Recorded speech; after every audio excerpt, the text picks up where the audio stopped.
दिल्ली किसका के इस एपिसोड में आज हम आपको ऐसी सीट का समीकरण समझाने जा रहे हैं जहां मुगलों के जमाने में हमेशा चकाचौंध रहा करती थी। बड़े बड़े कलाकार। पंजाब सरकार की पोस्ट मैट्रिक स्कॉलरशिप योजना 245 करोड़ रुपए आवंटित ताकि अनुसूचित जाति के विद्यार्थियों को मिले उच्च शिक्षा। अगर मुझे ये स्कॉलरशिप ना मिलती तो शायद मैं अपनी पढ़ाई जारी न रख पाती। 2,31,000 विद्यार्थी पंजीकृत, 92 करोड़ की रकम दी जा चुकी। मैं AI/ML हमेशा से पढ़ना चाहता था। अगर स्कॉलरशिप नहीं होती तो मैं कभी भी एडमिशन नहीं ले पाता इस कोर्स में। मुख्यमंत्री भगवंत सिंह मान की कोशिशों से पंजाब बन रहा है रंगला पंजाब। फनकार और उस्ताद यहाँ रहते थे, उनके यहाँ पर महल थे और उर्दू के महान शायर मिर्जा गालिब की ये सीट धरती कहलाती थी। आज भी मिर्जा गालिब की हवेली यहाँ पर मौजूद है। सीट का नाम है बल्ली मारान, जहाँ से बीजेपी आज तक कोई चुनाव नहीं जीत पाई है।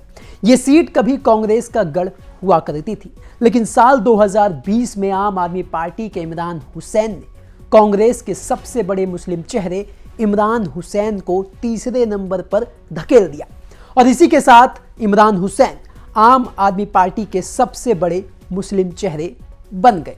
और एक बार फिर हारून यूसुफ और इमरान हुसैन आमने सामने की जंग में इस सीट पर 2025 के विधानसभा चुनाव में एक दूसरे के खिलाफ ताल ठोक रहे हैं। लेकिन इस बार जीतेगा कौन, ये हम आपको सारे समीकरण आज के इस वीडियो में समझाने वाले हैं। नमस्कार, मेरा नाम दिनेश यादव है और आप दिल्ली तक देख रहे हैं।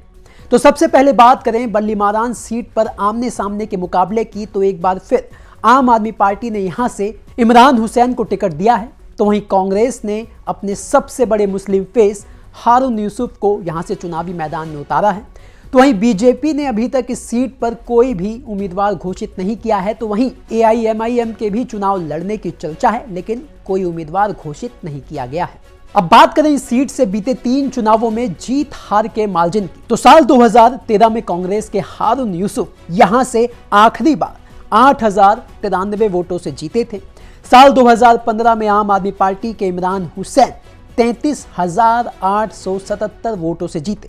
साल 2020 में एक बार फिर इमरान हुसैन यहां से 36,172 वोटों से जीते। बात अगर साल 2020 में हुए विधानसभा चुनावों के नतीजों की जाए तो आम आदमी पार्टी के इमरान हुसैन को 65,644 वोट मिले थे। बीजेपी की लता को 29,472 वोट मिले, तो वहीं कांग्रेस के हारून यूसुफ को सिर्फ 4,802 वोट मिले।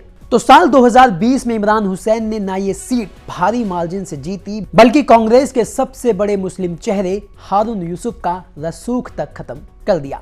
लेकिन इस बार कौन जीतेगा?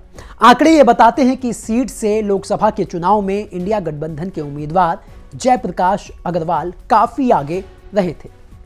तो वहीं बात अगर बल्ली मारान सीट पर चुनावी समीकरण की जाए तो बल्ली मारान विधानसभा क्षेत्र के अंतर्गत अधिकांश पुरानी दिल्ली के इलाके आते हैं।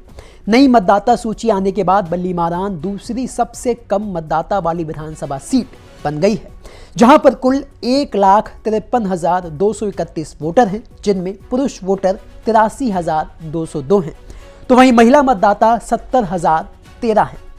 बल्ली मारान मुस्लिम बहुल सीट है, जहां पर 49% वोटर मुस्लिम हैं, तो वहीं 25% दलित वोटर निर्णायक भूमिका निभाता है। अब इमरान हुसैन के फेवर में बल्ली मारान विधानसभा से जो फैक्टर उनके पक्ष में काम कर सकता है वो ये है कि निगम के चुनाव में आम आदमी पार्टी ने यहां से 3 में से 2 वार्ड जीते थे। सियासी कद का इमरान हुसैन को फायदा मिल सकता है, चुनाव जीतेंगे, मंत्री बनेंगे, लोगों के काम होंगे, ऐसा परसेप्शन है। आम आदमी पार्टी के सबसे बड़े मुस्लिम चेहरे हैं, साफ सुथरी मंत्री रहते हुए उनकी छवि है। तो वहीं जो फैक्टर उनके खिलाफ काम कर सकता है वो ये है कि दिल्ली दंगों पर केजरीवाल की चुप्पी से पार्टी को नुकसान हुआ है। आम आदमी पार्टी के हार्ड हिंदुत्व की राजनीति से मुस्लिम वोटरों ने दूरी बना ली है। कांग्रेस का मुस्लिम बहुल सीटों पर फोकस कर रिवाइवल का इस बार के विधानसभा चुनाव में पूरा प्लान है और कांग्रेस के साथ AIMIM भी अगर चुनाव लड़ेगी तो मुस्लिम वोटों में इस बार बड़ी सेंधमारी होगी, जिसका नुकसान सीधा आम आदमी पार्टी को होगा। तो कुल मिलाकर इस सीट पर दलित और मुसलमान वोटर जिसकी तरफ गया वो एक तरफा जीतता रहा।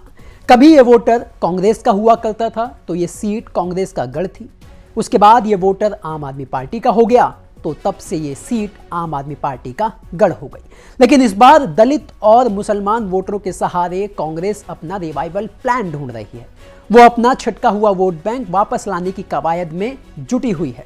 तो वहीं AIMIM भी मुस्लिम वोटों में सेंधमारी करने के लिए न सिर्फ इस सीट से बल्कि दिल्ली की सभी मुस्लिम बहुल सीटों से लड़ रही है, जिसका नुकसान आम आदमी पार्टी को होगा। और इस सीट पर AIMIM और कांग्रेस के मजबूती से चुनाव लड़ने से इमरान हुसैन को कितना नुकसान होगा, ये तो यहाँ की जनता नतीजों में बताएगी। ऐसे ही एक एक सीट का समीकरण हम आपके लिए लेकर आते रहेंगे। देखते रहिए दिल्ली तक।